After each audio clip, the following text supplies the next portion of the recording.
सबसे पहले बात करते हैं चमोली की खबर पर आपको अपडेट दे देते हैं कि आज और कल के लिए फिर से एवलांच की चेतावनी दी गई है। चमोली जिला प्रशासन ने सभी एजेंसीज को सतर्क रहने के लिए निर्देश जारी कर दिए हैं। साथ ही ऊंचाई वाले इलाकों में पर्यटकों को न जाने की सलाह दी गई है। आज और कल के लिए मौसम विभाग ने अलर्ट जारी किया है। ऊंचाई वाले इलाकों में बर्फबारी होगी और निचले इलाकों में बारिश हो सकती है। जितनी भी कार्यदायी संस्थाएं हैं, क्योंकि अधिकांश गांव अभी तो स्थानीय लोग नहीं रह रहे हैं, पलायन प्रभावित रहते हैं वो गांव, और जितनी भी एजेंसीज कार्यरत हैं, जिनके लेबर्स हैं, उनको हमने अलर्ट कर दिया है कि उनको सेफ प्लेस पे ले आएं और कोई भी ऐसी स्थिति में किसी को न छोड़ें जहाँ पे बर्फीला तूफान आने का खतरा हो।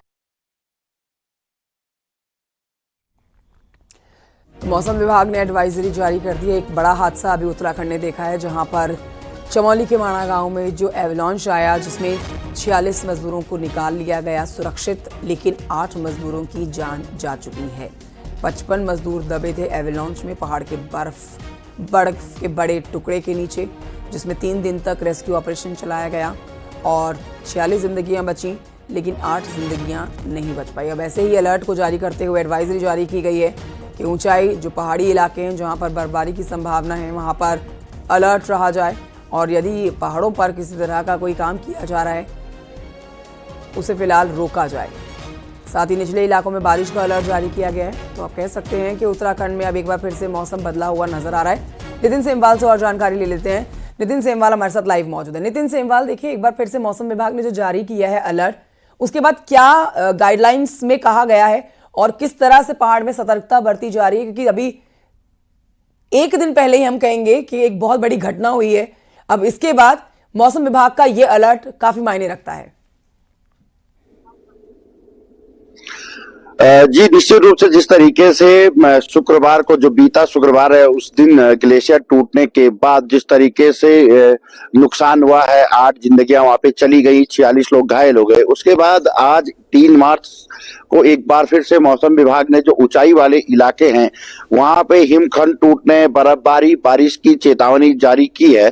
तो ऐसे में चमोली प्रशासन सतर्क है और ऊंचाई वाले इलाकों में जितने भी लोग रह रहे हैं, चाहे वो बीआरओ के मजदूर हैं या अन्य एजेंसियां जो काम कर रही हैं, उन्हें निचले इलाकों में आने का आदेश जारी किया गया है। सख्त निर्देश चमोली के जिला अधिकारी ने सभी एजेंसियों को दे दिया है। इसके अलावा सबसे बड़ी बात यह है कि जितने भी पर्यटक स्थल है उनको भी खाली करने के निर्देश दिए गए हैं। चाहे विश्व प्रसिद्ध पर्यटक स्थल औली है, वहां पे भी सारे होटल स्वामियों को कह दिया गया है कि अपने जितने भी आपके सैलानी या पर्यटक औली पहुंचे हैं उनको वापस भेज दिया जाए, क्योंकि बर्फीला तूफान भी चल सकता है। ऐसे में प्रशासन ने पहले ही अलर्ट जारी किया हुआ है और अब औली और जो कुंवारी पास के इलाके जहां भी सैलानी इन दिनों गए होंगे उनको नीचे आने के लिए कहा है। और अब प्रशासन की नजर बनी हुई है सभी इलाकों में। कहीं पे भी अगर कुछ नुकसान की खबर आती है तो जो रिस्पांस टीमें हैं उनको त्वरित मूव करने के निर्देश भी दिए गए हैं। जी शुक्रिया आपका जानकारी के लिए नितिन सेमवाल। और ये बढ़ते हैं आगे, आपको बताते हैं कि चमोली के माणा में ऑपरेशन मिशन जिंदगी पूरा हो चुका है। सबसे बड़ी तबाही में जिंदा रहने की लड़ाई थी और ऑपरेशन से ही लोगों को पूरी आस थी। 54 मजदूरों को बचाने के लिए रेस्क्यू अभियान चलाया गया, जिसमें 45 मजदूरों की जिंदगी बच गई। वो मौत को मात देके अपने घर लौटे हैं, लेकिन 8 मजदूरों को नहीं बचाया जा सका। 8 मजदूरों की मौत की पुष्टि की गई। पूरी खबर जानिए इस रिपोर्ट में।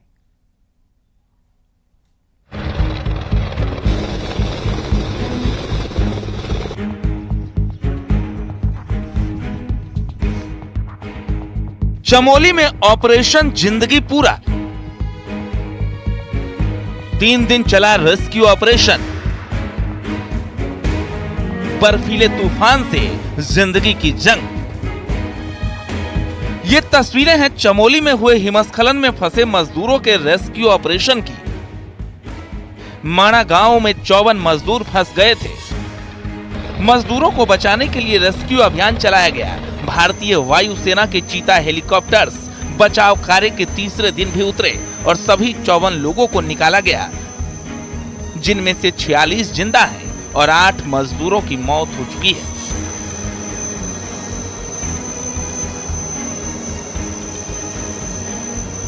माणा क्षेत्र में शुक्रवार को ग्लेशियर टूटने के बाद 54 लोग इस बर्फीले बवंडर में फंस गए थे, जिसमें से 46 लोगों को सकुशल बचा लिया गया, लेकिन 8 लोगों की दर्दनाक मौत हो गई। 46 लोगों का इलाज आर्मी अस्पताल में चल रहा है, जहां से 2 लोगों को ऋषिकेश एम्स में रेफर कर दिया गया है, जिनका की एम्स में इलाज चल रहा है। वहीं मृतकों के शवों को उनके परिजनों को सौंप दिया गया है। माणा में बद्रीनाथ नेशनल हाईवे का रास्ता बर्फबारी के चलते बंद था, जिसमें 7 किलोमीटर तक के रास्ते को खोल दिया गया। रास्ते खुलने से मजदूरों के रेस्क्यू में भी आसानी हुई।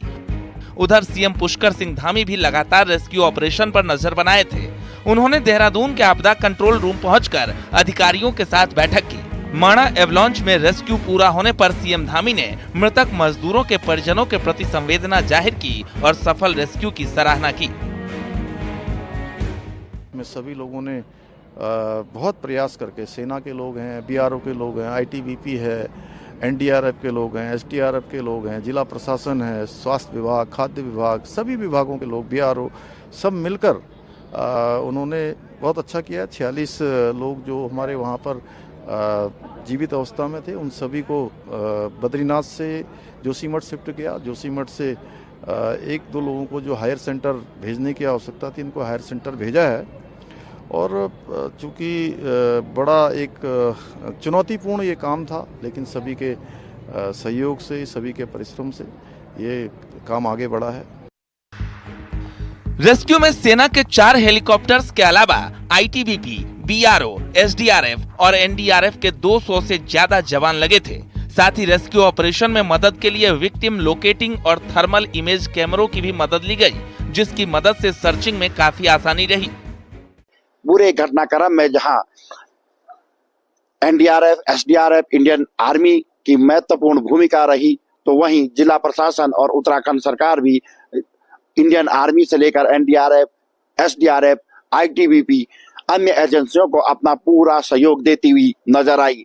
इसी की तत्परता रही कि 46 जिंदगियों को इस बर्फीले बवंडर से बचाया गया। पीएम मोदी से लेकर गृह मंत्री अमित शाह और रक्षा मंत्री राजनाथ सिंह माणा में चले रेस्क्यू ऑपरेशन और वहां के हालातों पर नजर बनाए हुए थे। सीएम धामी से लगातार इसकी जानकारी भी ले रहे थे। माणा से नितिन सेमवाल, न्यूज़ 18।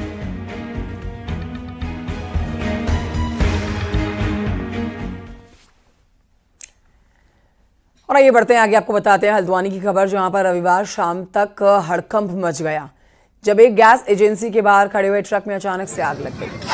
इससे पहले कि लोग कुछ समझ पाते, आग की ऊंची ऊंची लपटें देखी गई और आग की लपटों में एक ट्रक भी आ गया। स्थानीय लोगों ने आग बुझाने की कोशिश की, लेकिन तब तक ट्रक आधा जल चुका था। हालांकि बाद में फायर ब्रिगेड मौके पर पहुंची। अब बताया जा रहा है कि ट्रक बिना सामान के ही गैस एजेंसी के बाहर खड़ा था।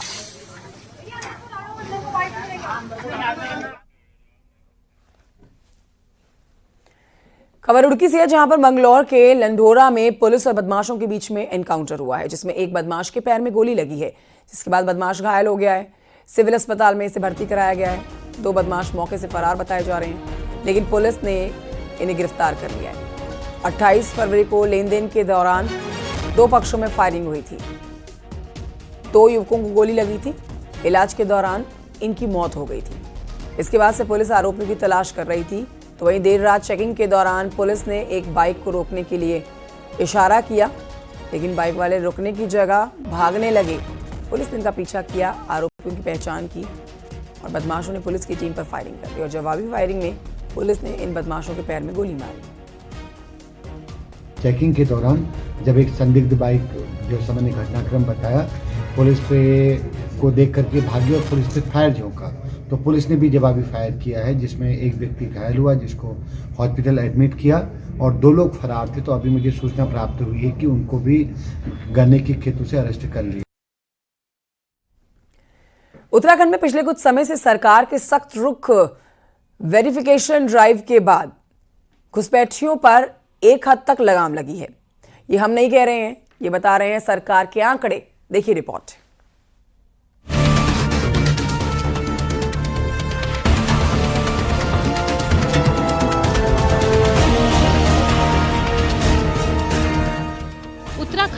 पिछले कुछ समय में बाहरी प्रदेशों से घुसपैठ करने वालों की बाढ़ आ गई थी। रेहड़ी ठेली से लेकर सड़क किनारे, नदी नालों पर कब्जा किया जा रहा है। अपराधियों के लिए भी उत्तराखंड शरणगाह बनता जा रहा था, खासकर उधम सिंह नगर, हरिद्वार और देहरादून।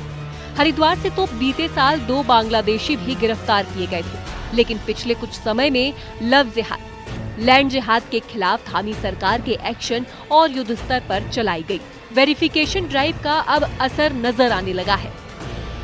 कम हुए घुसपैठिए। 2022 में 87,000 बाहरी लोगों का वेरिफिकेशन हुआ था। 2023 में ये संख्या बढ़कर 1,21,000 हो गई है, जबकि सरकार की सख्ती के बाद 2024 से ये संख्या घटकर 77,000 हो गई। बीजेपी इसे सरकार की घुसपैठियों पर रोक का परिणाम बता रही है, तो कांग्रेस इस पर सवाल खड़े कर रही है। माननीय मुख्यमंत्री द्वारा जबरन घुसपैठ का जो कानून जब से लागू किया गया है, तो मैं कहता हूँ उत्तराखंड के अंदर इस पर बहुत प्रभावी रूप से काम भी हुआ है। अनेकों अपराधी तत्व के लोग जो बाहरी राज्यों से यहाँ पर रहते थे, उन पर अंकुश लगा है। दूसरे देशों से घुसपैठ जो राज्य के अंदर हो रही थी, उस पर अंकुश लगा। और मैं कहता हूँ कि इसके एक अच्छे परिणाम अब देखने को मिल रहे हैं। बीजेपी का हाल ये हो गया, अच्छे काम तो करते नहीं और उल्टी सुल्टी हरकतें करके अपनी पीठ थपथपाने की कोशिश करने की आदत हो गई है। कौन है बाहर के लोग? चाइना से आ रहे हैं क्या, या पाकिस्तान से आ रहे हैं, बांग्लादेश से आ रहे हैं? भारत का कोई भी नागरिक किसी भी राज्य में रह के अपना जीवन यापन कर सकता है, रह सकता है। उत्तराखंड में पिछले कुछ समय में खासकर 3 जिलों हरिद्वार, देहरादून, उधम सिंह नगर में बड़े पैमाने पर बाहरी लोगों और खासकर समुदाय विशेष की तादाद बढ़ती जा रही थी। इसे उत्तराखंड की डेमोग्राफी के लिए भी बड़े खतरे के रूप में देखा जा रहा था। हालांकि कुछ लोग इसे इत्तेफाक नहीं रखते। उनका कहना है कि वेरिफिकेशन ड्राइव में झोल के चलते ये संख्या कम दिखाई दे रही है। न्यूज़ 18 के लिए देहरादून से सुनील नवप्रभात की रिपोर्ट।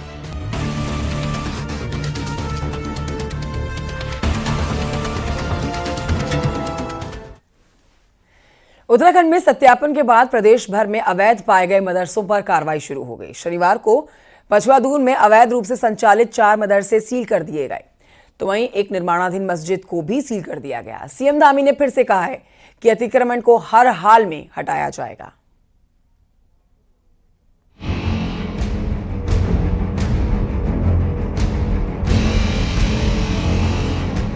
शिक्षा के नाम पर गली गली में खुले मदरसों से लगातार मिल रही शिकायतों के बाद बीते साल दिसंबर में सीएम पुष्कर सिंह धामी के निर्देश पर मदरसों की सत्यापन की कार्रवाई शुरू की गई थी।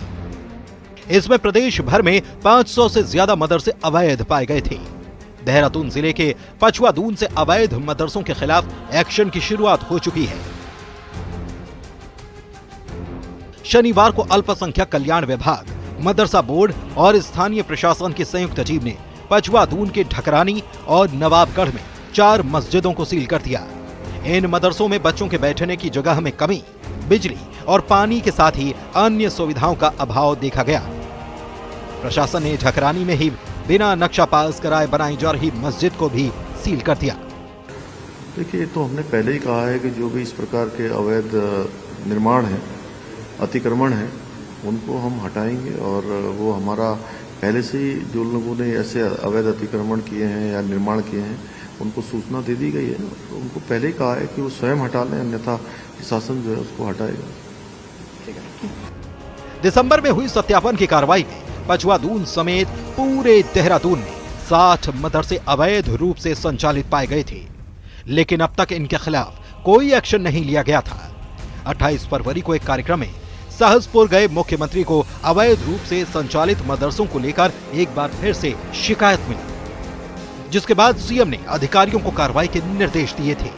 अगले कुछ दिनों में यह एक्शन प्रदेश भर में देखने को मिल सकता है।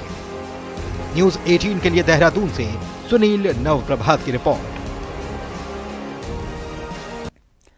विधानसभा सत्र के दौरान संसदीय कार्यमंत्री प्रेमचंद अग्रवाल के बयान पर विरोध जारी है। रविवार को राजधानी देहरादून में उत्तराखंड क्रांति दल के बैनर तले सैकड़ों कार्यकर्ताओं और समाज सेवियों ने जन आक्रोश रैली निकाली। प्रदर्शनकारियों ने मंत्री प्रेमचंद अग्रवाल और विधानसभा अध्यक्ष ऋतु खंडूरी को पद से हटाने की मांग की। यूकेडी कार्यकर्ताओं ने देहरादून के परेड ग्राउंड से विरोध रैली निकाली और मुख्यमंत्री आवास तक कूच किया। प्रदर्शनकारियों का कहना है कि उत्तराखंड की अस्मिता पर हमला बर्दाश्त नहीं करेंगे।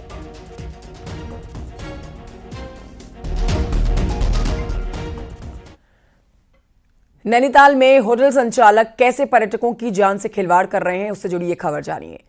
रविवार को यानी कि कल एक नमूना देखने को ऐसा ही मिला है, जहां पर गाड़ी पड़ाव पर कुछ लोग बिरयानी खाने पहुंचे। उनको 3 से 4 दिन पुरानी बिरयानी बेच दी गई। चटनी में बदबू आ रही थी, इसकी शिकायत लोगों ने की। विरोध के बाद दुकानदार ने बिरयानी को कूड़े के डिब्बे में फेंका है। लोगों पर दुकान मालिक अपनी धौंस दिखाता हुआ भी नजर आया। बताया जा रहा है कि इससे पहले भी कमिश्नर की जांच के दौरान इसी दुकान के मालिक की चटनी और बिरयानी खराब निकली थी, लेकिन उसके बाद कोई कार्रवाई नहीं की गई। हंगामे के बाद खाद्य विभाग की टीम मौके पर भी नहीं पहुंची। ऐसा है, नगर के ये दिल्ली दरबार एक होटल है, जहां पहले भी कमिश्नर साहब के द्वारा छापा मारा गया था, जिसमें खाने में कीड़े वीड़े मिले गए थे। और आज भी पुनः उसी रेस्टोरेंट में बासी बिरयानी बेची जा रही है, और ना पहले कोई कार्रवाई हुई थी, ना आज कोई ठोस कार्रवाई हो रही है। पिछले कुछ समय से पहाड़ों में मानव वन्य जीवों के संघर्ष की घटनाएं लगातार बढ़ी हैं। भीमताल के नौकुचिया ताल में भी कई घटनाएं सामने आ चुकी हैं, तो 7 ताल के आसपास गुलदार की धमक से लोग दहशत में रहते हैं। देखिए रिपोर्ट।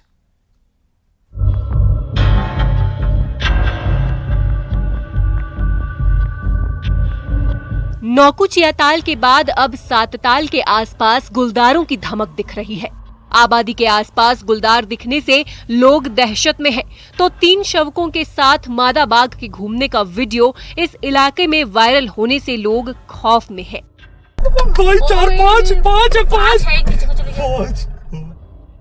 स्थानीय लोग कहते हैं कि आसपास आए दिन गुलदार दिख रहे हैं, तो सड़कों पर भी इनकी आवाजाही लगातार हो रही है, जिससे हादसों का भी खतरा बन रहा है। और वो 3 बंगाल टाइगर है, और बाकी 7 ताल जो मेन 7 ताल पे है, वहाँ पे देखे गए हैं लेपर्ड्स जो रोज आ रहे हैं।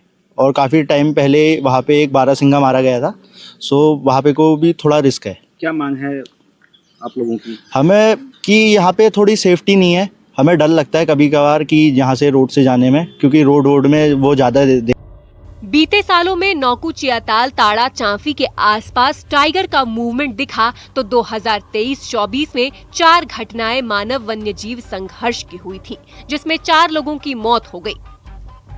7 ताल में दिख रहे आए दिन गुलदार के बाद वन विभाग भी हरकत में आया है।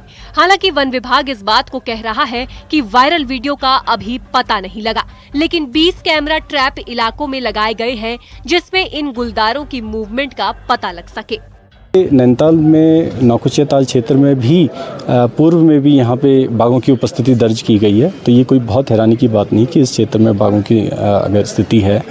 तीसरा 2 घटनाएं यहाँ पे 2023 में, 3 घटनाएं 2023 में और 2024 में भी एक घटना यहाँ पे मानव वन्यजीव संघर्ष की हुई थी। इसमें 4 लोगों की मृत्यु हुई थी और उसमें 2 बाघों को हमने रेस्क्यू करके रेस्क्यू सेंटर भेजा गया था।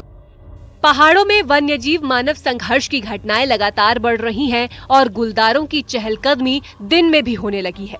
ऐसे में खतरा गांव में रह रहे लोगों के लिए हो रहा है।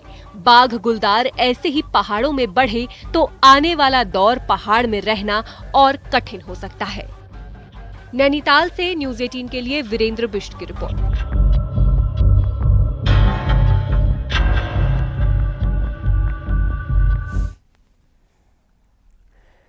पहाड़ होली के रंग में रंगा हुआ नजर आ रहा है। नैनीताल में महिलाओं ने होली के ऐसे रंग जमाए हैं कि सभी झूमते हुए नजर आ रहे हैं और जो उन्हें देख रहा है वो झूमने को मजबूर हो जा रहा है। महिला होलियारों ने होली के गीत गाए हैं। फाल्गुन मस्ती में झूमती हुई महिलाएं, गाती हुई महिलाएं, ठुमके लगाती हुई महिलाएं आप देखेंगे। सालों से चल रही है यहाँ पर इसी तरह से होली। नैनीताल की सभी होली टीमों के साथ आम महिलाओं ने भी इस होली के उत्सव में बढ़ चढ़कर भाग लिया है। हालांकि इस दौरान महिलाओं ने स्वांग कर समाज की कुरीतियों को भी दर्शाया है और अपनी बातों को मजाक के माध्यम से भी सामने रखा है। तो सॉन्ग के जरिए हम कई चीजें ऐसी होती है जो हम वैसे नहीं कह सकते, तो सॉन्ग के जरिए हम हंसी मजाक से, जैसे नशा है और कभी कभी कहीं पे आपने देखा होगा पुलिसकर्मी लोग कोई भी कहीं पे अभद्रता करते हैं, कोई चीज का करते हैं, तो हम इसको बैक तो ना कह के हंसी मजाक के जरिए चीज को जाहिर करते हैं कि जो भी हमारी पब्लिक है उसे कहीं ना कहीं इससे कहीं ना कहीं नुकसान है। होली का त्योहार है, नई पीढ़ी को भी हस्तांतरित हो पाए और सभी हर्षोल्लास से सारी महिलाएं यहाँ आ रही हैं और इस त्योहार को मना रही हैं और ये हमारी परंपरा रही है सदियों से होली मनाने की, तो आज भी ये कायम है, तो ये बहुत अच्छी बात है। उत्तराखंड में पालतू जानवरों के अंतिम संस्कार के लिए कोई समुचित व्यवस्था नहीं है, जिससे उनके मालिक असमंजस में रहते हैं। अपने प्रिय साथी को आखिरी विदाई कैसे दी जाए, आखिर ये पूरा मामला क्या है, देखिए रिपोर्ट इस पर।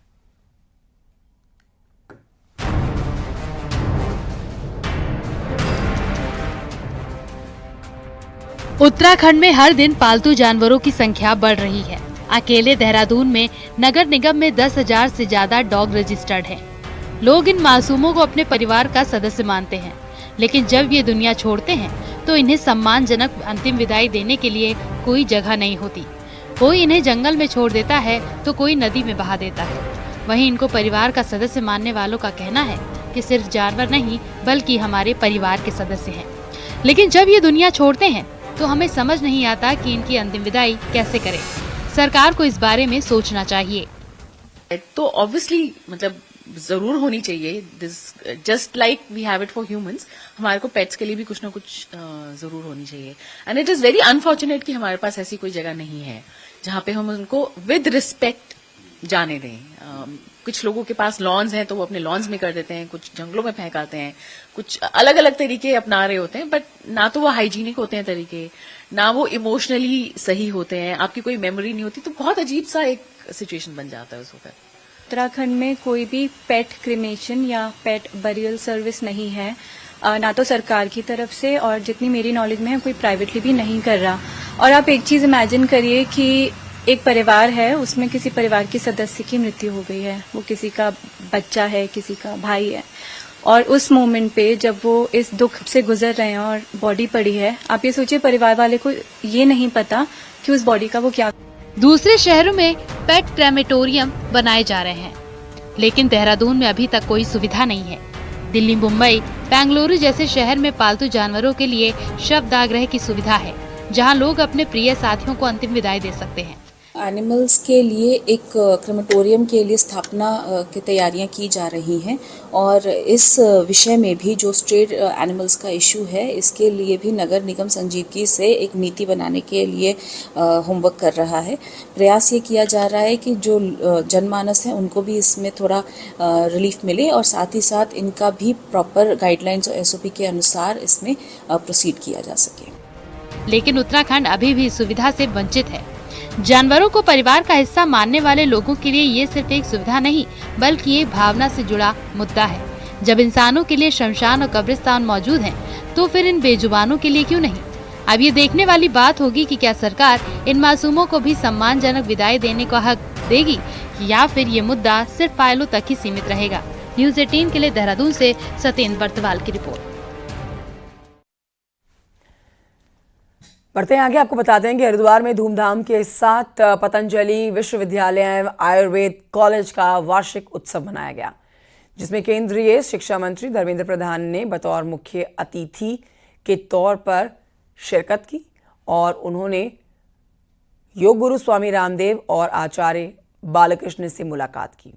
छात्र छात्राओं ने कई सांस्कृतिक कार्यक्रम की प्रस्तुति दी। धर्मेंद्र प्रधान ने पतंजलि विश्वविद्यालय के कार्यों की सराहना की और कहा कि पतंजलि विश्वविद्यालय एक टीचिंग, रिसर्च और इनोवेशन यूनिवर्सिटी है। विश्वविद्यालय हमारे देश की एक अनोखा प्रयोग है। मेरे को अत्यंत प्रसन्न है, इन दिनों में नैक एक्रेडिटेशन भी इनको मिल गया है। मैं पहले भी यहाँ आया हूँ। पतंजलि रिसर्च सेंटर ये अपने आप में भारतीय ज्ञान परंपरा की एक महाकुंभ है। आज पतंजलि विश्वविद्यालय आगे बढ़ रहा है और हमारा सपना है ऑक्सफोर्ड, हार्वर्ड, स्टैनफोर्ड, कैम्ब्रिज से भी बड़ा विश्वविद्यालय बनाने का। ये तो आधारशिला है। अभी एक ग्लोबल यूनिवर्सिटी के रूप में पतंजलि का बहुत बड़ा विस्तार होगा, और दुनिया का सबसे श्रेष्ठ विश्वविद्यालय पतंजलि विश्वविद्यालय बने।